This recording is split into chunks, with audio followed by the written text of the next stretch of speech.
ভারতে স্বাধীনতা আন্দোলন নরমপন্থী এবং চরমপন্থী এ দুটি বিপরীত ধারায় সম্পন্ন হয়েছিল।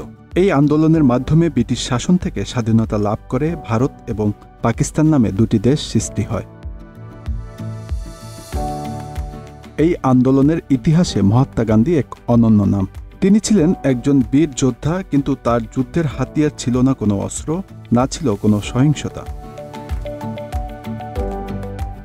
গান্ধীর জন্ম 1869 সালের 2 অক্টোবর গুজরাটের পোরবন্দর শহরে। আইনে অধ্যয়নের জন্য তিনি লন্ডনে যান এবং সেখানে পড়াশোনা শেষ করে দক্ষিণ আফ্রিকায় বসতি স্থাপন করেন। দক্ষিণ আফ্রিকায় গান্ধী প্রথম বর্ণ বৈষম্যের বিরুদ্ধে সংগ্রামে জড়িয়ে পড়েন। সেখানেই তিনি সত্যাগ্রহ বা সত্যের প্রতি আকর্ষণের মাধ্যমে অহিংস প্রতিরোধের ধারণাটি প্রতিষ্ঠা করেন। এই ধারণাই পরবর্তীতে ভারতের স্বাধীনতা সংগ্রামে গুরুত্বপূর্ণ ভূমিকা পালন করে।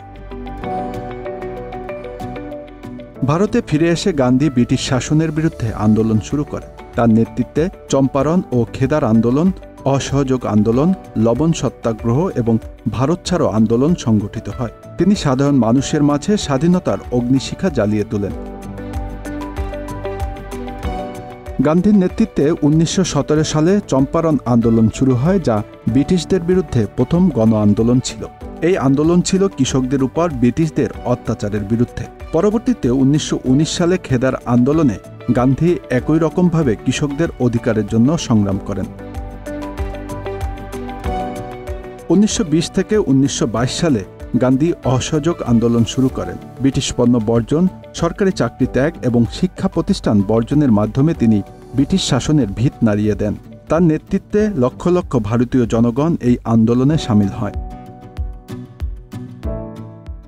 1942 সালে গান্ধী ভারত ছাড়ো আন্দোলন শুরু করেন। এই আন্দোলনের মূল মন্ত্র ছিল করেঙ্গা ইয়া মরেঙ্গা, অর্থাৎ আমরা করব না মরব। এই আন্দোলনের মাধ্যমে ভারতীয় জনগণ ব্রিটিশ শাসনের বিরুদ্ধে সম্পূর্ণ অসহযোগিতা প্রকাশ করে। গান্ধীর নেতৃত্বে এবং তার নিরস্ত্র যুদ্ধের মাধ্যমে ভারত 1947 সালে 15 আগস্ট স্বাধীনতা লাভ করে। কিন্তু এই স্বাধীনতা সংগ্রামে মহাত্মা গান্ধীর অবদান অনস্বীকার্য। তার অহিংসা এবং সত্যাগ্রহের নীতি সারা বিশ্বে অনুপ্রেরণার প্রতীক হয়ে দাঁড়িয়েছে। 1948 সালের 30 জানুয়ারি মহাত্মা গান্ধী এক উন্মাদনার বুলেটের শিকার হন। তার মৃত্যুতে সমগ্র দেশ শোকাহত হয়, কিন্তু তার আদর্শ এবং তার নিরস্ত্র যুদ্ধের মন্ত্র আজও জীবন্ত।